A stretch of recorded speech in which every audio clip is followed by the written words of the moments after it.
ini adalah momentum yang tepat untuk kita serius membenahi institusi-institusi publik yang ada di negara ini. Ketidakseriusan kita dalam membenahi institusi-institusi publik itu seperti bom yang bisa meledak kapan saja. Dalam sejarah bangsa ini, banyak sekali nama-nama yang tertulis menjadi korban-korban reformasi-reformasi politik. Berapa banyak kita sebagai bangsa melakukan reformasi politik.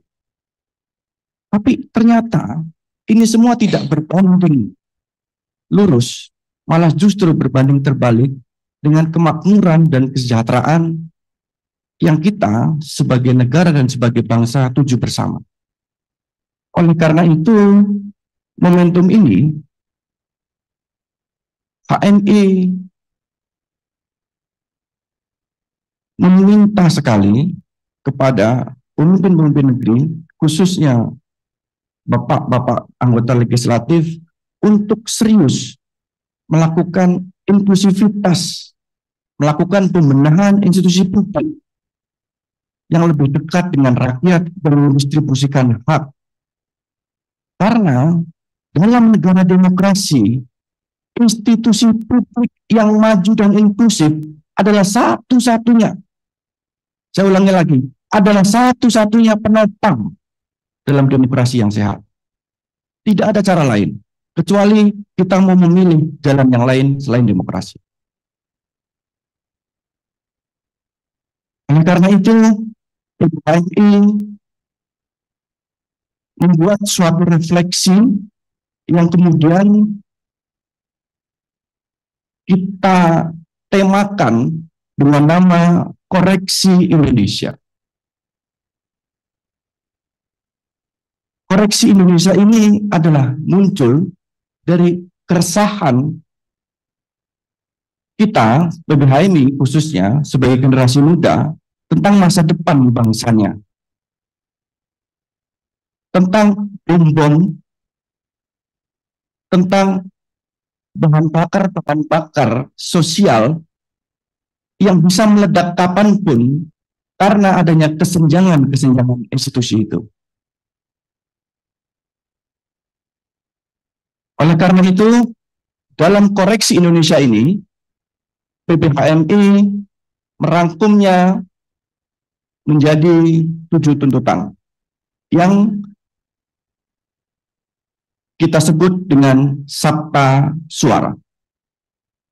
Tuntutan yang pertama, PBHMI meminta adanya reformasi partai politik. Partai politik yang alih-alih menjadi kanal ideologi untuk melakukan kerja-kerja kesejahteraan, belakangan ini malah menjadi kanal pragmatisme elektoral. Oleh karena itu, PBHMI concern dan PBHMI memandatkan bahwa reformasi politik ini perlu. Karena apa? Karena partai politik adalah tulang punggung di demokrasi. Tulang punggung untuk masuknya semua kebijakan dan kehidupan berbangsa dan bernegara. Yang kedua, benahi seluruh institusi publik secara serius.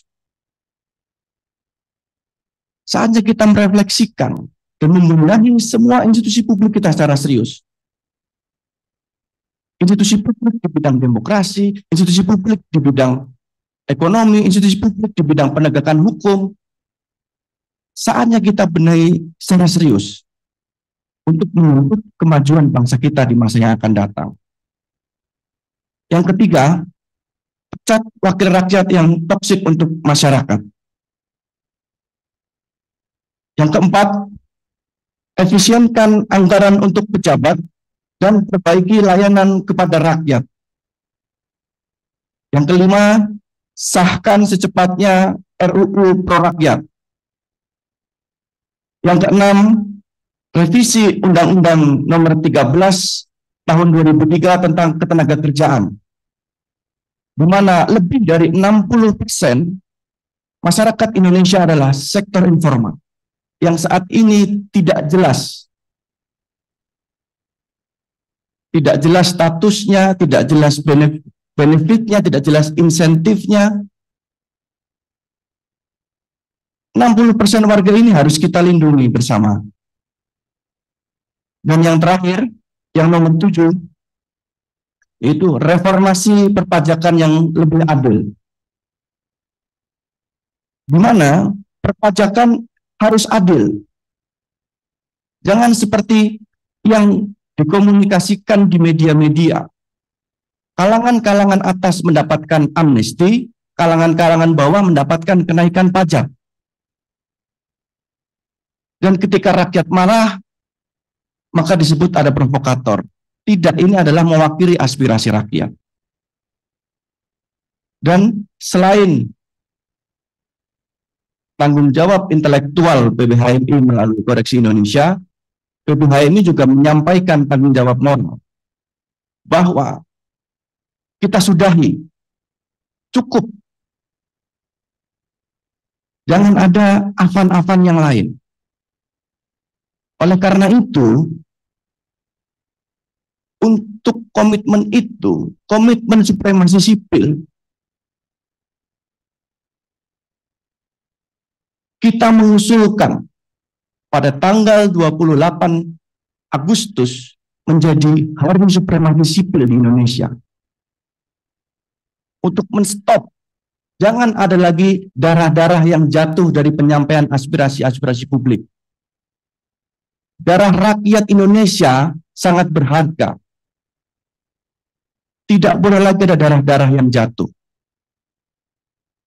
Dan terakhir, untuk menunjukkan keseriusan PBHMI melakukan reformasi partai politik, PBHMI akan menyerahkan surat aduan masyarakat kepada MKD untuk memecat anggota-anggota DPR yang tidak mewakili aspirasi rakyat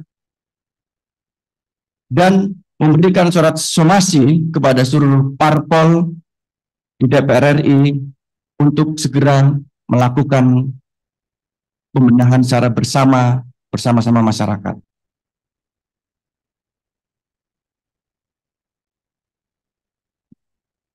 Silahkan. PBHMI serahkan. Terima kasih. Assalamualaikum warahmatullahi wabarakatuh.